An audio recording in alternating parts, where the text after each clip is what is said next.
দেশীয় জাত, আধুনিক প্রযুক্তি, প্রাণী সম্পদে হবে উন্নতি, এই প্রতিপাদ্যকে সামনে রেখে ভোলায় শুরু হয়েছে সপ্তাহব্যাপী জাতীয় প্রাণী সম্পদ সপ্তাহ ও প্রদর্শনী। বুধবার ২৬ নভেম্বর দুপুরে জেলা প্রাণী সম্পদ দপ্তরের আয়োজনে জেলা প্রাণী সম্পদ কার্যালয়ের চত্বরে এই প্রদর্শনী উদ্বোধন করা হয়। উদ্বোধনী অনুষ্ঠানে প্রধান অতিথি হিসেবে উপস্থিত থেকে প্রদর্শনীর উদ্বোধন করেন জেলা প্রশাসক ডক্টর শামীম রহমান।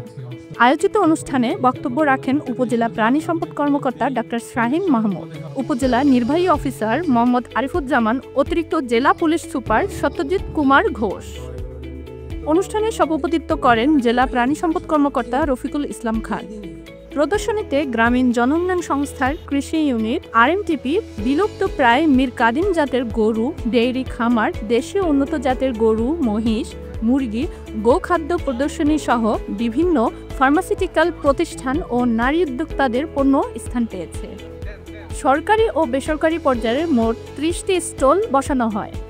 অতিথিরা প্রদর্শনী ঘুরে দেখেন। এ সময়ে তারা খামারি ও উদ্যোক্তাদের সঙ্গে কথা বলেন এবং প্রাণী সম্পদ খাতে নতুন প্রযুক্তি ও উদ্যোগ সম্পর্কে খোঁজখবর নেন।